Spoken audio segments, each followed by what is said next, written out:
Inédit, historique, ce premier sommet de l'Alliance des États du Sahel à Niamey a été exceptionnel. C'est tout un peuple qui a témoigné de son amour pour sa patrie, sa solidarité envers ses dirigeants, son engagement pour une union entre les peuples.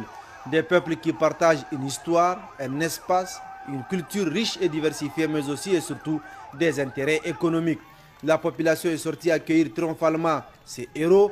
De l'aéroport d'Uri Hamani au rond-point de l'hôpital, la foule était incontenable.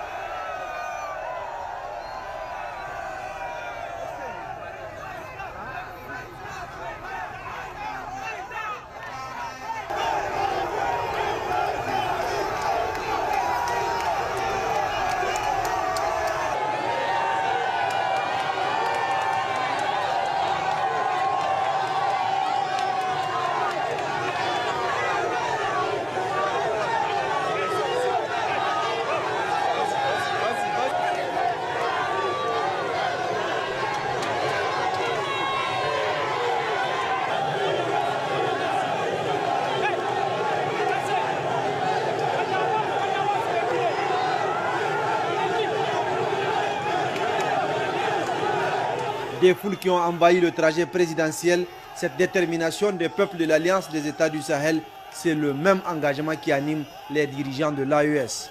Dans nos veines coule le sang de ces vaillants guerriers qui ont combattu et qui ont réservé ces terres que nous appelons Mali, Burkina et Niger. Dans nos veines coule le sang de ces vaillants guerriers qui ont aidé le monde entier à se débarrasser du nazisme et de beaucoup d'autres fléaux. Dans nos veines coule le sang de ces vaillants guerriers qui ont été déportés d'Afrique vers l'Europe, l'Amérique, l'Asie ou je ne sais encore, et qui ont contribué à construire ces États pendant l'esclavage. Dans nos veines coule le sang d'hommes dignes, d'hommes robustes, d'hommes debout. Et pour cela, soyons-en fiers et soyez remerciés d'être ressortissants de l'AES. Ainsi, l'objectif d'une souveraineté totale et assumée, la promotion des relations socio-économiques engagées. Car l'AES que nous sommes en train de mettre en place est d'abord et avant tout l'AES des peuples. Une AES dans laquelle les Burkinabés et les Nigériens seront chez eux au Mali et inversement, sans aucune forme de barrière bureaucratique. Cette liberté de circulation sera sous-tendue par une accélération des investissements dans le domaine des infrastructures routières et ferroviaires et aériennes, et dans celui des nouvelles technologies de l'information et de la communication. Toute chose qui catalysera l'approfondissement des investissements dans le domaine de la production agricole et dans celui des industries de transformation, profitant ainsi de la complémentarité de nos économies. Le Niger a clairement tracé son chemin, celui de la liberté, de l'indépendance, du développement et surtout de la souveraineté.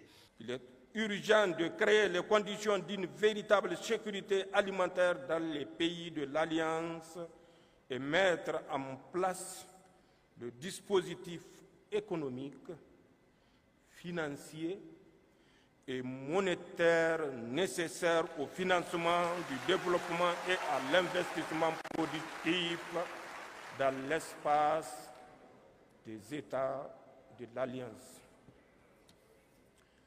Le sort économique de nos États réside également dans l'industrialisation en vue de la transformation sur place de nos produits et de nos richesses en ressources naturelles. De même que la solidité de notre confédération repose sur notre capacité à édifier les infrastructures d'interconnexion, routes, compagnies aériennes, réseaux ferroviaires, ainsi que des projets structurants dans le domaine de l'agroalimentaire, des industries extractives et de l'énergie. Dans cette marche, nos populations sont en avance sur les États. En témoigne l'engouement suscité chaque jour par l'Alliance des États du Sahel auprès de nos jeunes et de nos femmes, car cet élan populaire constitue le meilleur gage de construction d'une confédération de peuples et non un édifice bureaucratique. Chers collègues chefs d'État, nos délibérations permettront assurément d'adopter l'armature juridique et institutionnelle permettant de donner corps et identité à la Confédération Alliance des États du Sahel. Nos peuples ont irrévocablement tourné le dos à la CEDEAO.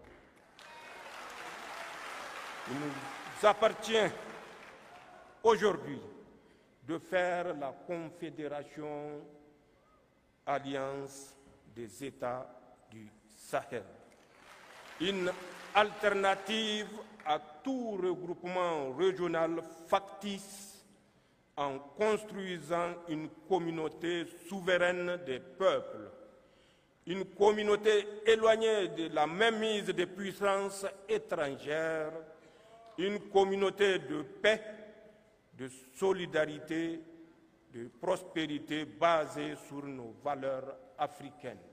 À ce premier sommet des chefs d'État des pays membres de l'AES, les présidents, le capitaine Ibrahim Traoré, le colonel Assimi Goïta et le général Abdraman Tiani ont sans embâche affiché leur volonté de restaurer la paix, la sécurité de leurs États, développer les activités socio-économiques et culturelles, industrielles et énergétiques, garantir la libre circulation des personnes et des biens de près de 72 millions d'âmes dans un territoire de près de 3 millions de kilomètres carrés pour une confédération de l'Alliance des États du Sahel.